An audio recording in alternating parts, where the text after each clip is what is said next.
wabarakatuh. Bismillah walhamdulillah, salatu wassalamu ala sayyidina Muhammad ibn Abdullah wa ala alihi wa ashabihi wa man nasarahu wa walah, la hawla wa la quwata illa billah, ma ba'du. Bapak hadirin saudara jamaah Majelis Taklim Masjid Nurul Yakin yang dirahmati Allah, yang pegang kitab halaman 41, pertanyaan yang ke-7. Bismillahirrahmanirrahim. Mas'alatun kam min ashabis syara'i fal jawabu sitatun Adamun wa Nuhun wa Ibrahimu wa Musa wa Isa wa Muhammadun salawatullahi alaihim ajma'in. Wa kullu syari'atin mansukhatun bi syari'ati Muhammadin sallallahu alaihi wasallam. Ulul azmi ay thabati wal jiddi fil umuri wa hum kama qala Ibnu Abbas wa Qatadah khamsatu ashabi syara' khamsatun ashabu syara'i wa hum Muhammadun wa Ibrahim wa Musa wa Isa wa Nuh.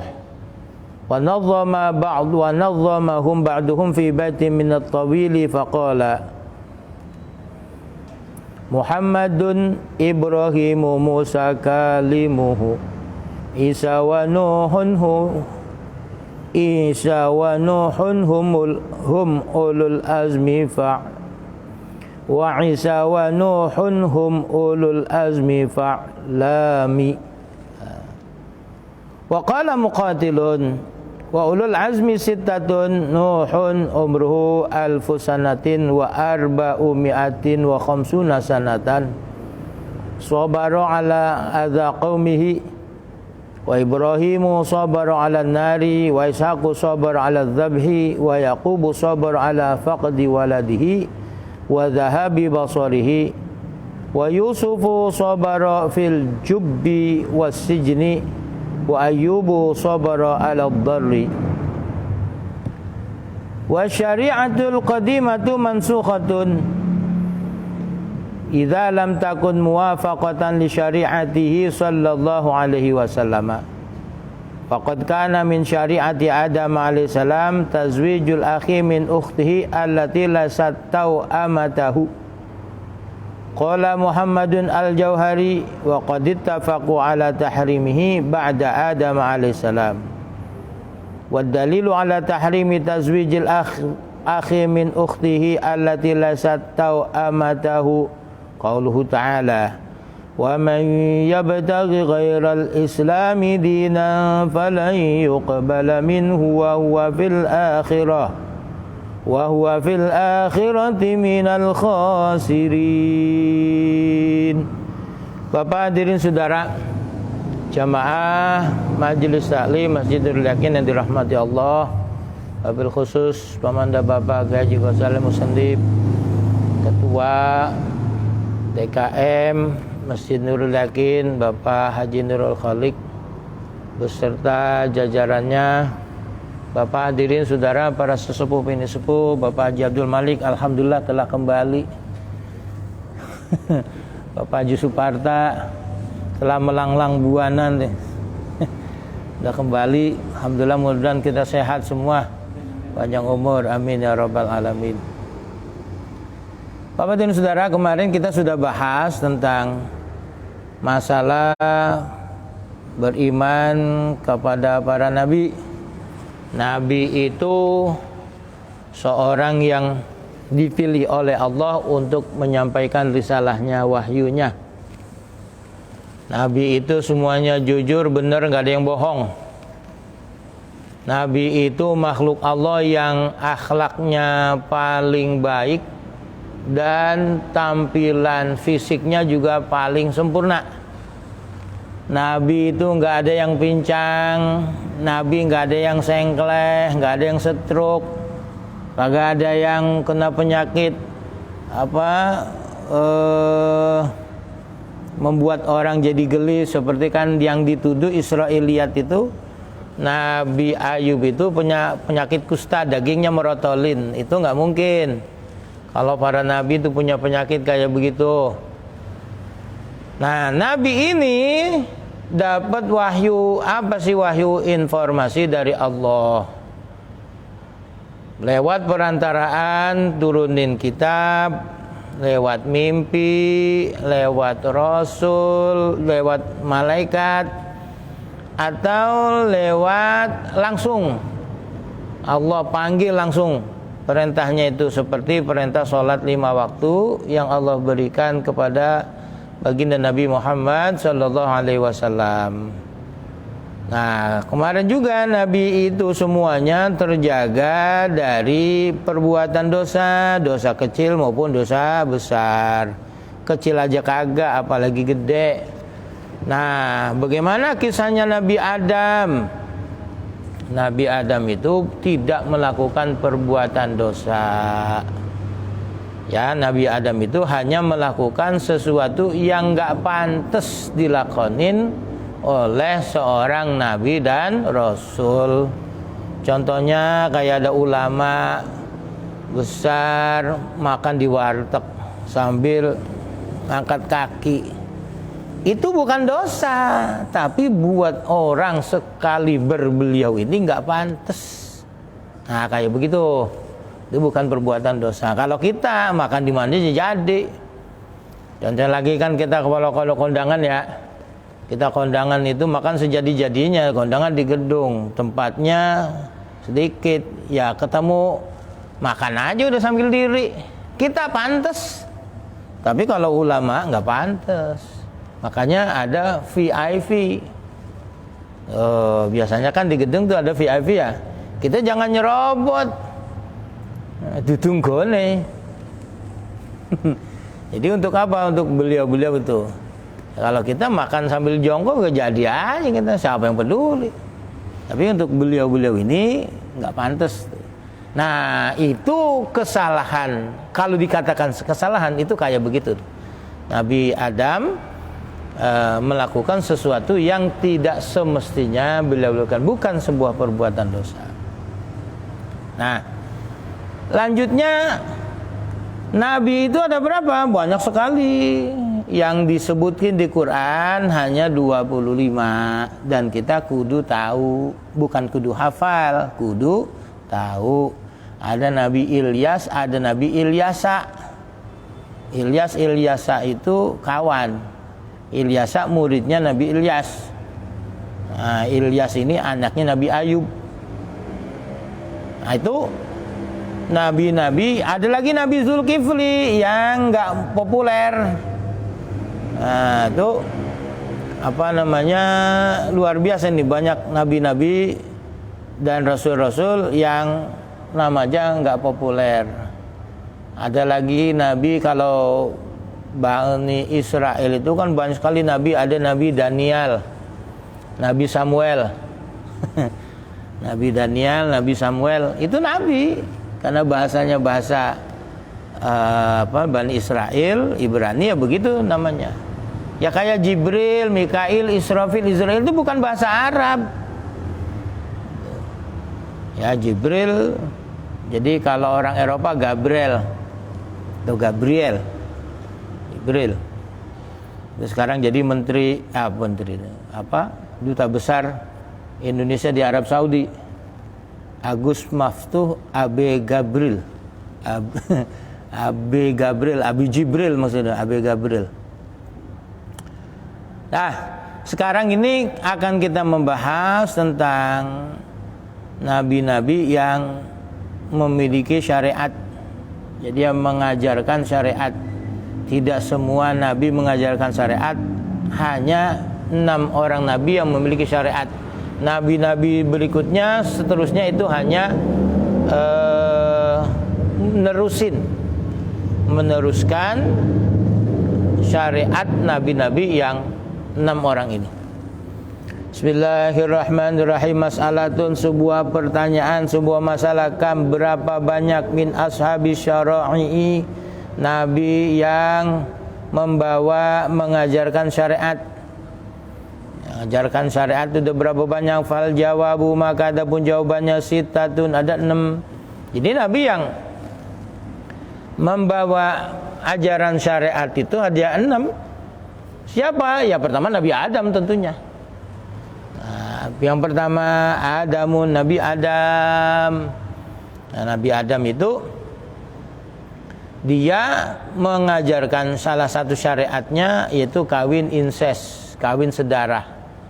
Tetapi kawin dengan yang tidak satu kandung kembaran. Jadi Qabil kembarannya, Qabil ganteng, kembarannya cantik. Habil jelek, kembarannya juga jelek. Tuh disilang tuh. Habil dapat kembarannya Qabil yang cantik, Qabil yang tampan dapat kembarannya Habil yang jelek.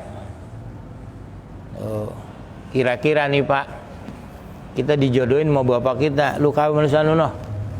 Siapa orangnya? Udah cebrik. Hitam. Masya Allah, mau gak kita? Gak mau, biar kata dia anak orang kaya juga dia banyak, biar punya pikiran loh Pak. Kita udah jelek dapat bini jelek. Kan maksud kita jelek dapat bini cakep untuk memperbaiki keturunan. Nah dia tampan dapat bini jelek. Nah itu nggak terima dia nih si Qabil. Nah Allah Subhanahu wa taala adil. Ya, makanya dua-duanya ini disuruh berkorban. Korbannya si Habil diterima oleh Allah, korbannya Qabil tidak diterima oleh Allah. Nah dari situ muncul mulai permusuhan, hasud, karena nggak puas terhadap keputusan yang Allah berikan. Akhirnya Habil dibantai oleh Qabil. Satu-satunya manusia yang pertama kali melakukan pembunuhan itu Qabil. Itu adanya yang habis dia bantai itu, dia bingung mau diapain, dibawa ke sana kemari, didongdong mayat dia bingung mau diapain nih. Tuh sana kemari, akhirnya Allah utus burung gagak yang berkelahi membunuh temannya. Caranya itu dengan cekernya, paruhnya digali lubang, dikuburin. Nah, ini akhirnya Qabil tahu, kemudian dia buat cara seperti itu. Itu Nabi Adam syariatnya. Tapi setelah kemarin nggak boleh lagi. Tapi sekarang di Indonesia itu ada, masih ada sebuah suku di pedalaman. Kalau nggak salah di Sulawesi atau nggak salah itu, saya pernah browsing di internet. Masih ada suku yang kawin incest. Jadi bapak kawin sama anak. Jadi bapaknya punya anak perawan, itu dia kawinin anaknya. Itu masih ada. Nah ini tentunya belum tersentuh dakwah. Wa Nuhun dan Nabi Nuh. Nah setelah Nabi Adam, Nabi Sis, terus ada Nabi Idris itu ribuan tahun. Kemudian di zaman Nabi Nuh, zaman Nabi Adam itu sampai Nabi Nuh itu manusia habis karena banjir bandang.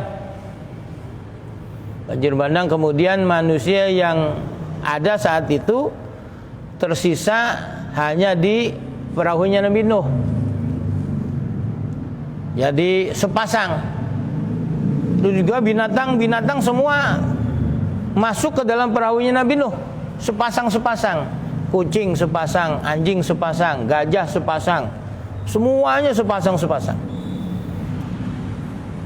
Konon ceritanya nih, saya diceritain guru saya waktu SD, entah bener apa kagak. Itu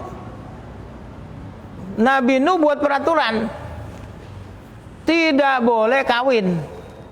Sebab di perahu itu nggak boleh nambah orang. Kalau nanti kawin bunting beranak, nah bobotnya bikin tambah. Nggak boleh kita yang kawin. Nah itu anjing kawin, kucing lapor kepada Nabi Nuh. Begitu lapor, udah selesai. Ditanya kamu kawin? Enggak. Akhirnya kucing bersumpah, mudah-mudahan kalau dia kawin lama kawinnya itu. Begitu. Akhirnya benar terjadi. begitu anjing itu kawin nggak bisa lepas-lepas, ketahuan oleh Nabi Nuh. Sampai sekarang tuh anjing kalau kawin nggak bisa langsung lepas, selama itu lepas. Saya baru tahu kemarin browsing di internet, apa iya anjing tuh kawin, bener nggak bisa lepas itu. Jadi anjing kawin, anjing laki yang kawinin anjing perempuan itu begitu selesai persetubuhan kawinnya itu, spermanya sudah masuk, itu nggak bisa lepas, selama lepasnya. Nah, anjing marah sama kucing. Akhirnya dia berdoa, mudah-mudahan kucing kalau mau kawin ribut. Sampai sekarang tuh kucing kalau kawin ribut, nggak pernah dia diam. Yang kita kesel kan tengah malam kita baru mulai tidur, kucing kawin. Kawinnya di atas genteng lah, bagaimana ngusirnya? Kalau di bawah siramin air kelar. Itu cerita. Nah, Bapak dan Saudara, begitu juga ada satu kisah lagi yang ini wallahu alam benar apa kagak. Jadi karena memang tidak boleh kawin, itu masing-masing kelaminnya dilepas. Jadi kelamin hewan jantan itu nggak boleh dipasang, harus dilepas, ditaruh di lemari. Jadi kelaminnya kuda ditaruh di lemari, kelaminnya gajah taruh di lemari, kelamin macam ditaruh di lemari masing-masing. Begitu apa sebab peraturannya nggak boleh kawin karena terjadi itu. Akhirnya kelaminnya nggak boleh dipasang, harus dilepas. Wallahu alam itu bagaimana ngelepasnya itu. Nah, ketika banjir sudah mulai surut, kemudian pantai sudah mulai kelihatan, semuanya berbondong-bondong ingin turun ke daratan karena lama itu di lautan. Akhirnya pada main comot aja tuh perabotannya. Nah, gajah yang perabotnya gede, karena barang gede salah ngambil punya semut. Jadi kecil. Lah perabotannya gajah yang gede diambil sama kuda. Konon katanya demikian. Wallahu a'lam bener apa kagak ini. Ya namanya cerita itu ya. Ini cerita-cerita Israiliyat seperti itu. Nih Nabi Nuh punya syariat.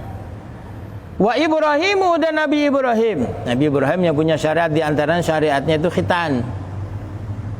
Khitan sunat Nabi Ibrahim. Beliau itu khitannya pada usia 80 tahun. Di dalam tafsir Khazin, beliau itu diterangkan khitan dalam usia 80 tahun bil qadum. Bil qadum itu pakai kampak. Qadum itu maknanya kampak. Bayangin sunat pakai kampak kayak apa itu. Nah, konon qadum itu nama kampung. Jadi bil qadum di kampung qadum, bukan pakai kampak. Kalau kita lihat, sering kita juga diposting tuh orang-orang Afrika itu kalau khitan itu, jadi betul-betul memang dibabat begitu. Jadi kemaluannya itu kulitnya dijepit, ditarik, kemudian dibabat, yes. Kayak begitu. Kalau kita kan disuntik dulu kiri kanan atas bawah, baru digunting. Nah, setelah digunting baru dipotong tuh. Atau ya kalau model sekarang bukannya dipotong, ya digunting, dilipat. Ini dibikinin pala gitu kayak untuk kepuasan perempuan, konon katanya. Ya tapi nggak pakai begitu juga udah nikmat sekali. Wa Musa, dan Nabi Musa. Ya, Nabi Musa. Syariatnya Nabi Musa itu kalau bersuci itu dengan cara digunting, nggak pakai air. Jadi kalau kita itu celana kita, sarung kita kena najis, itu nggak bisa dicuci, harus digunting. Nah, yang repot kalau pas perabotan kita kena najis, bolong semua. Begitu juga kalau orang itu taubat harus bunuh diri di zaman Nabi Musa. Tuh syariatnya. Wa Isa, dan syariatnya lagi Nabi Musa itu orang boleh kawin sebanyak-banyaknya dengan perempuan. Karena di zaman Nabi Musa ini Fir'aun bikin peraturan, Bani Israel kalau melahirkan anak laki-laki harus dibunuh. Kenapa? Karena Fir'aun dapat informasi dari juru ramalnya, nanti akan ada bayi laki-laki dari Bani Israel yang akan menghancurkan kerajaannya. Ternyata Nabi Musa musuhnya dirawat dari kecil sampai besar, ada di dalam istananya.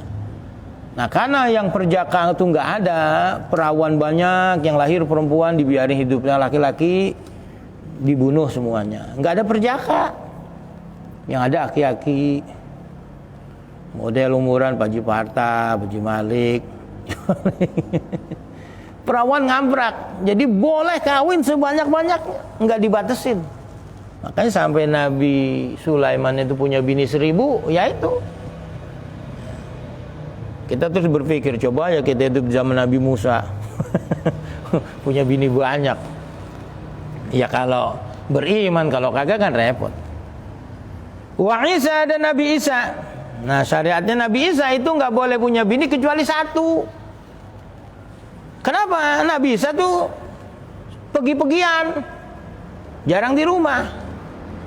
Itu makanya para pengusaha yang suka pergi-pergi itu anaknya dikit.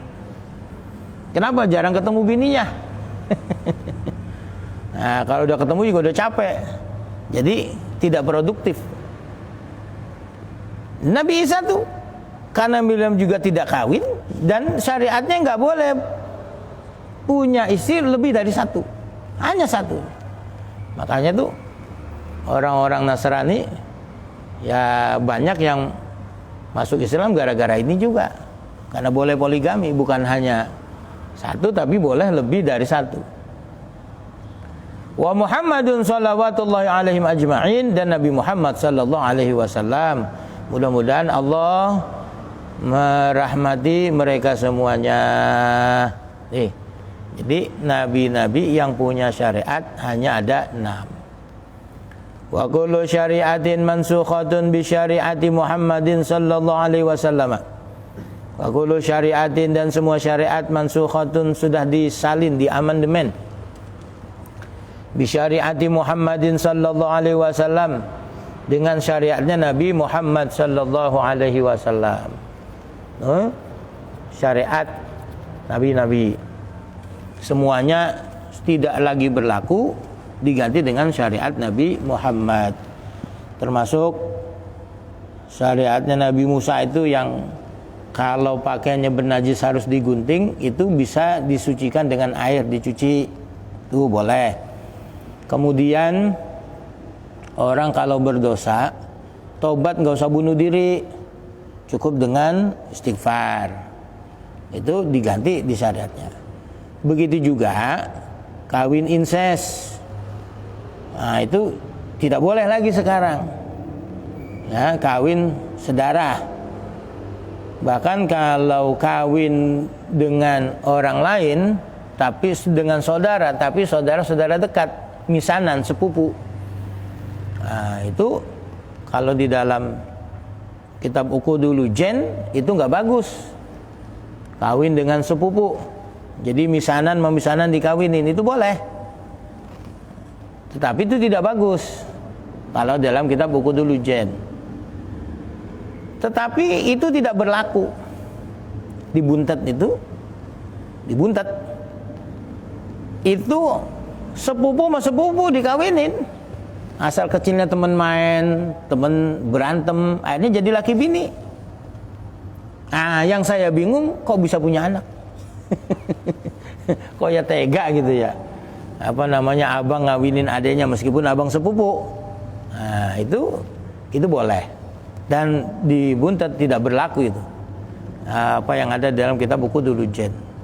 Karena dulu konon Kiai Sepuh, Kiai Mustamid Abbas pernah cerita kepada saya, dulu Ki Abdul Jamil itu pernah ngumpulin anak-anaknya Anak-anaknya, cucunya dikumpulin semua. Kamu ini, kata beliau, orang-orang yang gak laku, maka gak usah kawin kemana-mana, cukup dengan orang-orang yang gak laku. Artinya kamu nikahlah dengan saudara-saudaramu, jangan yang dengan lain. Ternyata kata Kiai Mustamid itu, hikmahnya saya baru tahu sekarang. Pesantren ini sudah ratusan tahun tidak dipegang kecuali oleh anak cucu, bukan oleh mantu.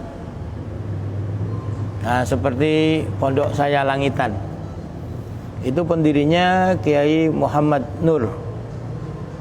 Nah, kemudian Mbah Nur punya anak Kiai Soleh. Kiai Soleh anaknya nggak ada yang jadi kiai, tapi punya menantu Kiai Khazin. Nah, itu jadi generasi ketiga itu bukan lagi anak, tetapi menantu. Tapi kalau buntet tidak pernah dipegang menantu, semuanya anaknya, semuanya cucunya, bukan menantunya. Nah, itu salah satu hikmah mengapa dikawinkan dengan misanan, bukan dengan yang lainnya. Itu boleh, tidak mengapa. Karena misanan itu orang lain. Kita salaman memisanan itu batal. Nah, udunya batal karena itu orang lain, ajnabi. Itu ajnabi. Termasuk juga begini lagi yang salah satu sering kita abah itu, bininya abang kita. Kita punya abang atau punya adik, dia punya bini, ipar. Itu orang lain. Jadi kita sama dia batal. Anak kita yang laki salaman sama encingnya batal. Nah, maksudnya encing bininya abang kita atau adik kita. Kita punya empok, punya abang, punya adik, dia punya bini. Berarti ipar sama kita kan. Anak kita yang laki salaman sama dia tuh batal. Sebab dia itu orang lain, ajnabi. Nah, jadi saudara ya karena kawin dengan encingnya. Nah,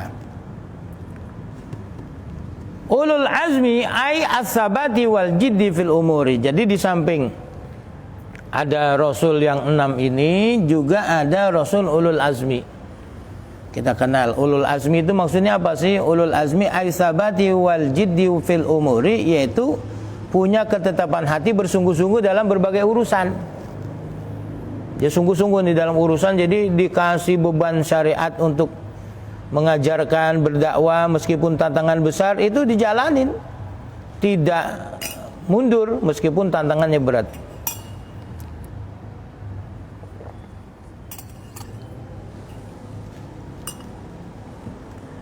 Siapa saja itu? Wahum kama qala Ibnu Abbasin wa Qatadah. Mereka Rasul ulul azmi sebagaimana dikatakan oleh Ibnu Abbas dan Imam Qatadah. Khamsatu ashabi syara'i, yaitu 5 orang nabi yang mengajarkan syariat.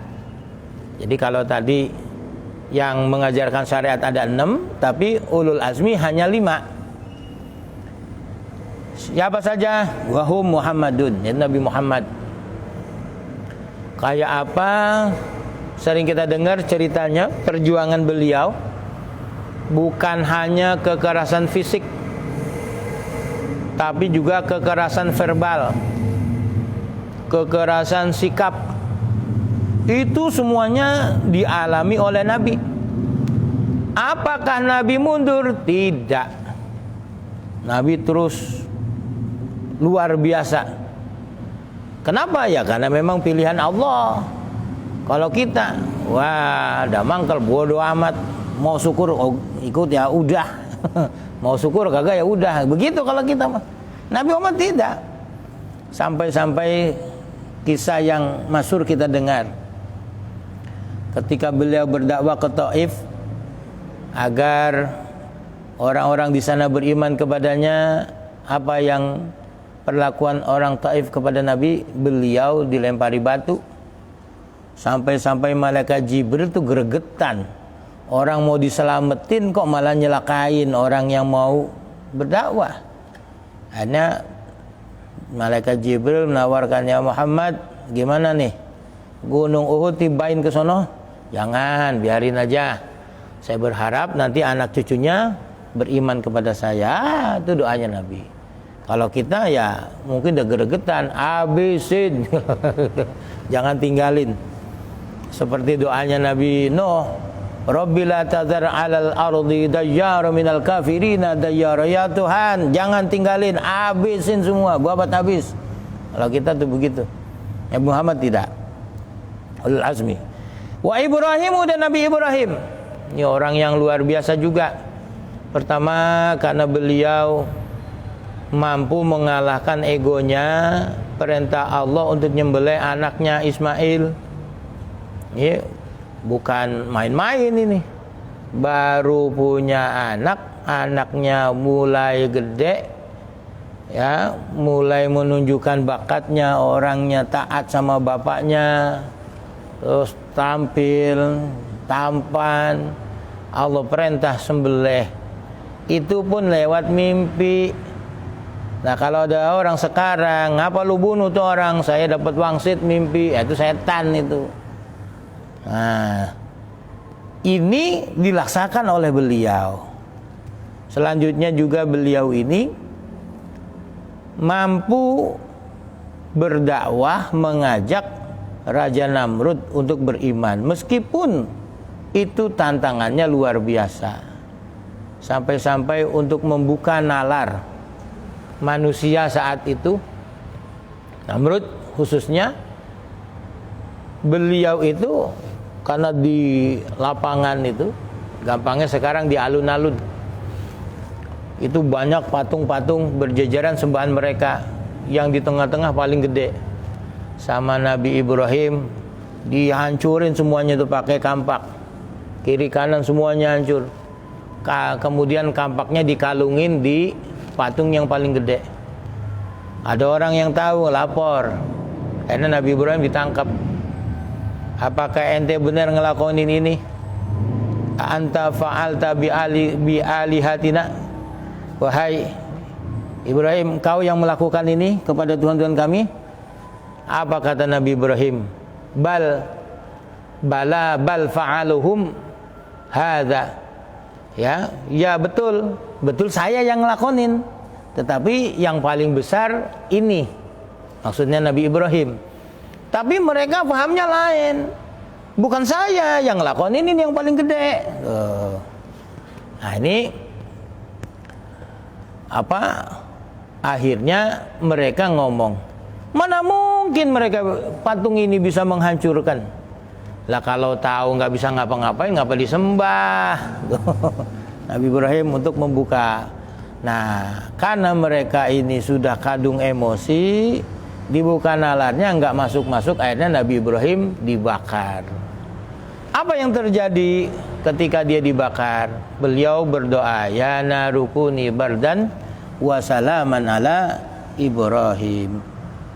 Akhirnya api itu mendingin dan menyelamatkan Nabi Ibrahim. Seandainya Allah hanya mengatakan, ya narukuni bardan, wahai api dinginlah kamu, Nabi Ibrahim tewas karena kedinginan, bukan karena kepanasan. Tetapi karena Allah ngomongnya komplit, bardan wa salaman, dingin dan selamatkan, ya selamat, kagak ngapa-ngapa. Apinya habis, dia keluar biasa-biasa aja. Nah ini ayat ini pernah dibaca oleh, saya punya teman cerita, dia kuliah di Mesir. Lama dia ambil filsafat fisika. Jadi ilmu fisika filsafat. Dia belajar karena saking cerdasnya nih, dia kebetulan orang Betawi. Dia cerdas sehingga berprestasi sama profesornya itu boleh menggunakan lab untuk penelitian gratis. Ketika dia melakukan percobaan, ketika sedang itu dia mendengarkan ayat Al-Quran, bahwasanya semesta itu bertasbih. Walakin la tafqahuna tasbihahum. Semuanya itu bertasbih, tapi kamu nggak paham tasbihnya mereka kayak apa. Kalau memang semua itu bertasbih, artinya semua komponen yang sedang dia lakukan pendin itu pun makhluk Allah, dia akan bertasbih. Ketika api dia nyalakan ini api ini semesta pasti akan bertasbih kepada Allah Subhanahu wa taala. Ketika dia baca nyalakan itu lilin api, ya narukuni bardan wa salaman li, itu api sampai mati tangannya nggak gosong dan dia tidak kepanasan sama sekali. Artinya itu dia lakukan dengan penuh keyakinan. Tapi kalau kita jangan coba-coba, ya beli kompor gas baru kita nyalain, ya narukuni, kita duduk situ ya gosong kalau kita mah. Ini lain kelasnya. Nih Nabi Ibrahim, beliau kuat lakukan itu dan tidak gentar ngadepin api. Kalau kita kan ngomongnya di podium A, tapi begitu diparanin polisi lain lagi itu tuh. Wa Musa dan Nabi Musa. Nah, Nabi Musa lebih geger lagi nih, ngadepin Fir'aun yang ngaku sebagai Tuhan. Bukan hanya itu saja, Fir'aun ini saya baca dalam kitab tafsir Sawi, itu Fir'aun diajak beriman kepada Nabi Musa, beriman kepada Allah, masih nggak mau aja. Akhirnya di Mesir itu kena wabah belalang. Jadi belalang ribuan hektaran semua gagal panen. 40 hari 40 malam. Saat itu Fir'aun ngomong sama Nabi Musa, ya Musa, doakan ini supaya hilang. Nanti kalau hilang bagaimana? Saya beriman. Ya, saya beriman. Didoain Nabi Musa hilang. Berimankah Fir'aun? Tidak. Ganti lagi, kemudian datang pandemi kodok. Kodok itu di mana aja ada kodok. Kita tuh nggak boleh mangap sedikit. Kalau kita anggap itu masuk tuh kodok ke mulut kita. Kita anggap nih, itu kodok masuk. Sampai itu api mati gara-gara di dapur itu kodok semua. Buka pendaringan isinya kodok.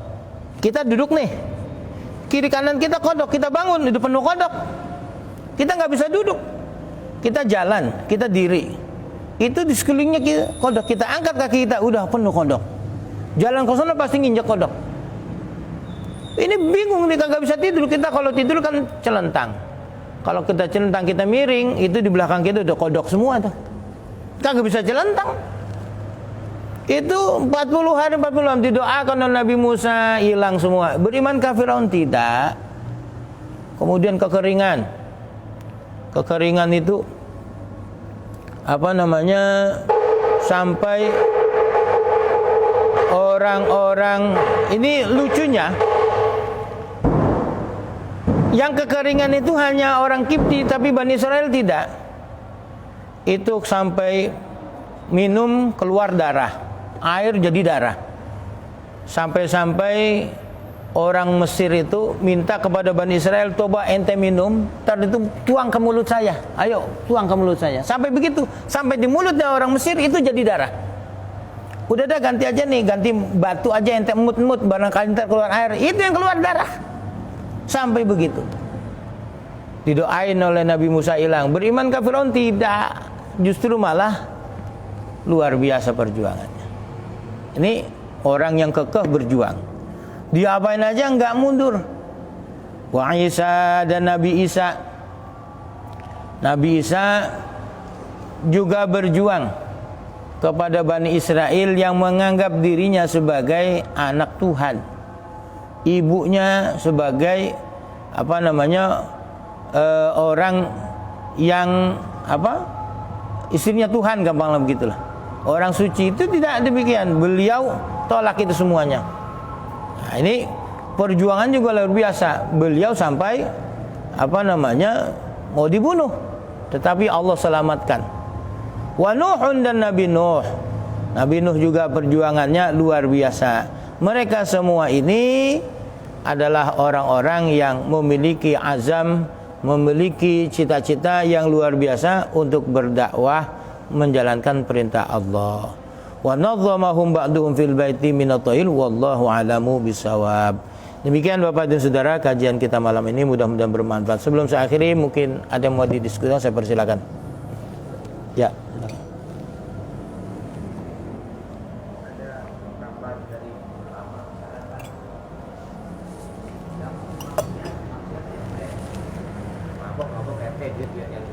Tapi kalau Allah turunin azab, yang kan gua juga. Iya. Tapi ada ulama juga yang menentang ini bukan sebuah azab. Gitu. Bagaimana dia motif waktu Nabi Ibrahim bicara dengan para malaikat yang mengabarkan dapat gembira bahwanya Nabi Ibrahim duriannya diberikan orang-orang yang soleh. Sekaligus dia mengabarkan juga akan diazabnya kaum Nabi Lut. Iya. Tapi Nabi Ibrahim ini nggak mungkin. Gimana kamu akan mengazab mereka gitu? Dari situ ada orang-orang beriman. Apa kamu akan mengazab bila di situ ada 300 orang beriman? Tidak.